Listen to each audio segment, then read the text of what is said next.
Élise Lebranchu, vous nous disiez il faut qu'on parle des vraies questions qui intéressent les Français. La question, elle est simple, c'est qu'est-ce que va faire la gauche, votre gouvernement, le Parti Socialiste, après ces élections régionales, et en particulier après le score du Front National? Moi, je crois à la refondation, alors Congrès d'Épinay référence, mais à une refondation d'une part, et puis à ce qu'est l'engagement. Alors, la refondation, par exemple, on parlait de la sphère médiatico-politique dont on ne sort pas, mais pas seulement. Il y a aussi toute cette façon de bâtir les politiques sans échanger avec les Français, sans appeler les corps intermédiaires, sauf de façon parcellaire, les syndicats sur tel point, les associations sur tel autre. Mais on n'a pas pris cette habitude de faire de vrais débats avec des associations, des syndicats, des citoyens.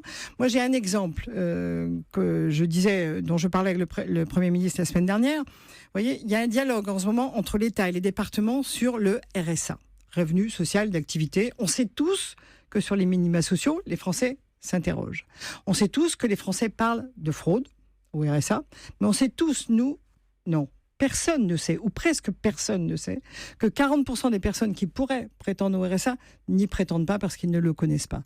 Moi, je pense qu'au lieu d'avoir un dialogue simplement entre un gouvernement et les présidents de département, c'est-à-dire ceux qui ont le pouvoir, et dans la ligne de ce que Manuel Valls fait en confiant une mission à Christophe Sirugue, que je reçois demain matin, sur les minima sociaux, alors il faut qu'on lance un vrai débat grâce aux associations, aux organisations syndicales, aux citoyens qui voudront s'y prêter, et c'est important, sur qui va financer l'aide aux personnes âgées. Est-ce que c'est le ticket modérateur? Est-ce que c'est la personne? Est-ce que c'est sa famille? Est-ce que c'est l'assiette d'impôt départemental? Est-ce que c'est l'impôt national? Même chose pour le revenu social d'activité. Est-ce qu'on le garde?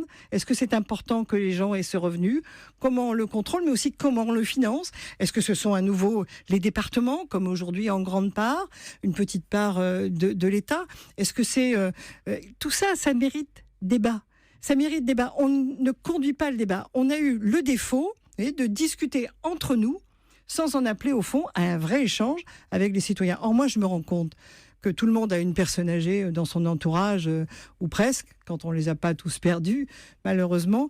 Tout le monde connaît une personne en situation de handicap qui a besoin du soutien, de la solidarité. Tout le monde connaît quelqu'un qui n'a pas eu d'allocation assédique parce que a enchaîné des petits boulots avec beaucoup de courage, mais n'a pas d'allocation et a besoin du RSA.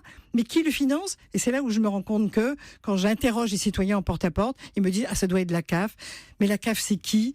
Vous voyez, il n'y a pas de vrai débat.